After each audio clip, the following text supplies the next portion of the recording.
إن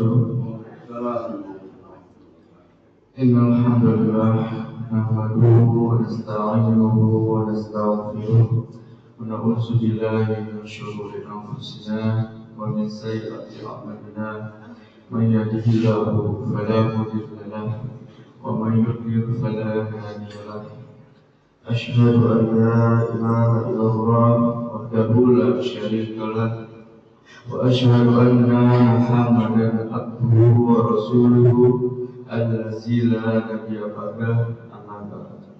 Jemaah Masjid Al-Huda yang sama-sama mengabdi Allah Subhanahu wa taala. Pertama-tama marilah kita panjatkan puji serta syukur kehadirat Allah Subhanahu wa taala atas limpahan rahmat hidayahnya sehingga kita masih diberikan nikmat iman, nikmat Islam, nikmat kesehatan dan juga kesempatan sehingga kita dapat hadir di Masjid Al-Huda ini dalam rangka melaksanakan ibadah sholat subuh secara berjamaah.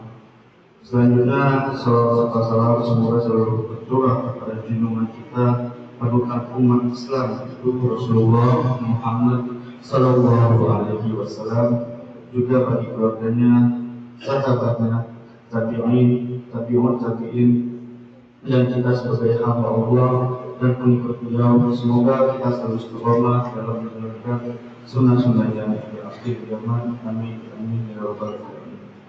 Jemaah yang dirahmati Allah Subhanahu wa taala, pada kesempatan kali ini saya akan membawakan sebuah tema menguatkan iman di tengah hujan dan duka. Jemaah yang dirahmati Allah Subhanahu wa taala, mengingatkan kita bahwa hidup di dunia tidak pernah lepas dari ujian. Setiap orang pasti akan diuji, hanya bentuknya saja yang berbeda.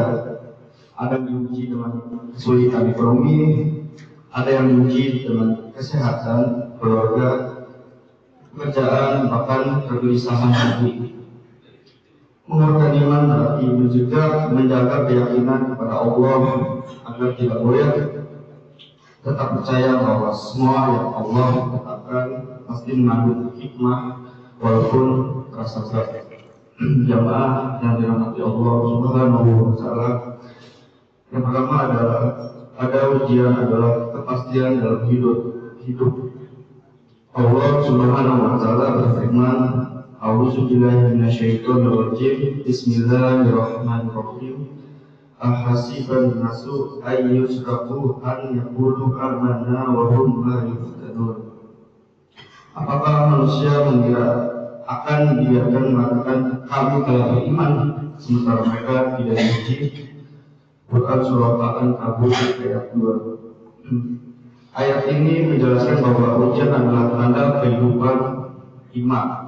Jika seseorang mengaku beriman, maka keimanannya pasti akan diuji. Ujian bukan berarti Allah tidak sayang kepada kita. Justru Allah ingin melihat sejauh mana iman kita bertahan tersebut. Jemaah yang dirahmati Allah Subhanahu wa taala, itu adalah ujian sesuai dengan kadar iman. Rasulullah Shallallahu Alaihi Wasallam bersabda, Asyatun nasi bala'an al-anbiya summa al-amsalu fa'al-amsal. Manusia yang paling berat ujiannya adalah para nabi, kemudian orang-orang setelahnya sesuai dengan tingkat imannya. Hadis riwayat Tirmizi. Para nabi ialah manusia yang paling dicintai oleh Allah, namun justru mereka lah yang mendapat ujian paling berat. Hal ini menunjukkan bahwa ujian bukan kata Allah membenci hambanya, tapi tanda Allah sedang memperhatikan dan mendidik hambanya dengan penuh kasih sayang. Jamaah yang dirahmati oleh Allah Subhanahu wa taala, selanjutnya yang ketiga ada sikap orang beriman saat mendapat ujian. Allah Subhanahu wa taala berfirman, A'udzubillahi minasyaitonir rajim. Bismillahirrahmanirrahim. Wa basyyiris sabirin allazina idza asabatuhum musibah qalu inna lillahi wa inna ilaihi raji'un. Sampai kabar gembira kepada orang-orang yang sabar, yaitu mereka yang ketika ditimpa musibah berkata, sesungguhnya kami milik Allah dan kepadanya kami kembali. Quran Surah Al-Baqarah ayat 155 dan 156. Sabar itu bukan berarti diam dan menyerah. Sabar adalah menerima ketentuan Allah dengan hati yang tenang, tanpa marah dan harus putus asa. Tapi orang yang sabar tidak berhenti berusaha, ia akan tetap berdoa, tetap mencari jalan keluar, dan tetap berbuat baik sesuai dengan kemampuannya. Jadi kalau kita sedang diuji, hatinya tenang, tidak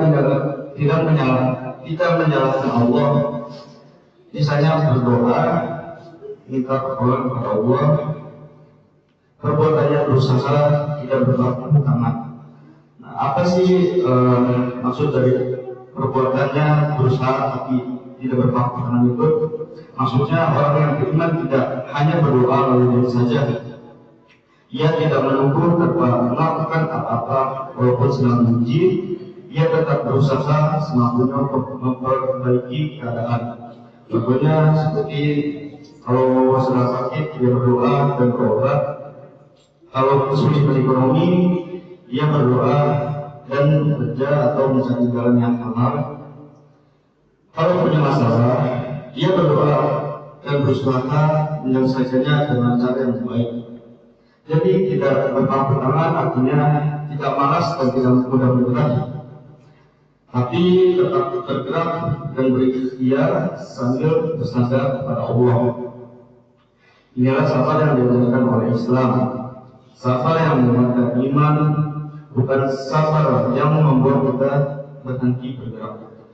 Jemaah yang dirahmati Allah Subhanahu wa Ta'ala, doa dan tawakal menguatkan iman. Allah Subhanahu wa Ta'ala berfirman, A'udzubillahi minasyaitonir rajim. Bismillahirrahmanirrahim. Wa qala rabbukum ud'uni astajib lakum. Berdoalah kepadaku, niscaya aku kabulkan untukmu. Quran Surah Ghafir ayat 60. Ayat ini menjelaskan bahwa doa adalah perintah langsung dari Allah. Orang yang beriman akan berdoa karena ia yakin Allah Maha mendengar dan Maha Kuasa. Semakin sering berdoa, semakin kuat pula imannya, karena hatinya selalu bergantung kepada Allah. Jemaah yang dirahmati Allah Subhanahu wa Ta'ala, terakhir ada latihan praktis untuk menguatkan iman agar iman kita tetap kuat di tengah ujian yang kita hadapi. Mari kita latih kita dengan hal-hal sederhana, contohnya seperti mengucapkan Inna lillahi wa inna ilaihi raji'un apabila kita sedang mendapat musibah, berprasangka baik kepada Allah.